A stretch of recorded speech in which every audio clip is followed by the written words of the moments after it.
দর্শন চেষ্টা মামলা গ্রহণ না করায় লজ্জা গৃহবধূর আত্মহত্যার চেষ্টা। নিউজটি করেছে বার্তা বাজার পত্রিকা 27 ফেব্রুয়ারি 2026 তারিখে।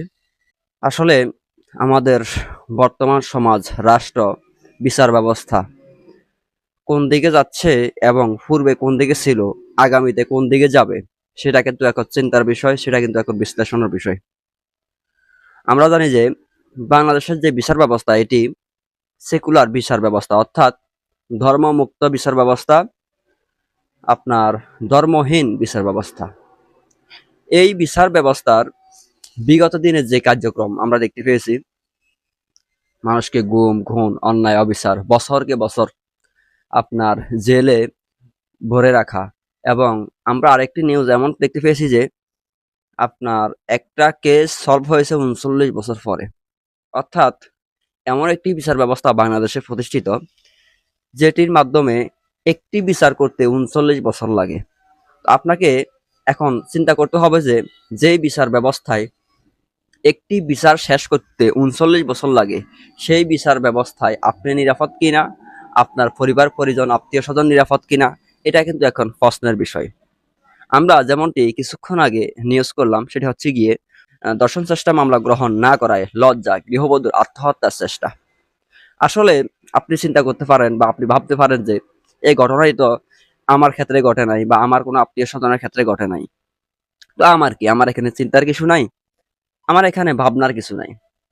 আসলে আপনি এত চিন্তাহীন হওয়ার কোনো কারণ নেই। আজকে আরেকজনের পরিবার পরিজনের ক্ষেত্রে এই বিষয়টি ঘটেছে, কালকে যে আপনার বিষয়ে ঘটবে না, এটার কিন্তু নিশ্চয়তা আপনিও দিতে পারবেন না, আমিও দিতে পারবো না। এখন প্রশ্ন আসতে পারে, এই কথাগুলো কেন আমরা বলছি বা আপনাদের সামনে কেন আমাদের বলার প্রয়োজন। আপনাদের সামনে বলার প্রয়োজন এই জন্য যে আপনি আমি সমাজ এবং রাষ্ট্র থেকে আল্লাহর যে বিধিবিধান এর মাধ্যমে বিচার ফয়সালা রয়েছে, সেটি আমরা উৎখাত করে দিয়েছি। তা আমরা চাই না। সেটা আমাদের জন্য নাকি হুমকি স্বরূপ।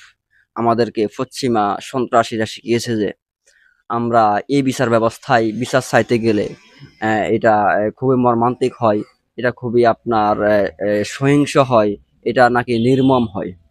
এখন আপনি তো ভালো একটা বিচার চেয়েছেন, অর্থাৎ সেকুলার বিচার ব্যবস্থা, ধর্মমুক্ত বিচার ব্যবস্থা। আপনার এই ধর্মমুক্ত বিচার ব্যবস্থা কি আপনার জীবনের নিরাপত্তা দিতে পেরেছে? আপনার সম্পদের নিরাপত্তা দিতে পেরেছে? আপনার ইজ্জতের নিরাপত্তা দিতে পেরেছে? পারে নাই। সুতরাং আপনি যেই বিচার ব্যবস্থায় বিশ্বাস রাখেন, যে বিচার ব্যবস্থার উপর আপনি ঈমান এনেছেন, সেই বিচার ব্যবস্থা আপনাকে মুক্তি দিতে পারবে না।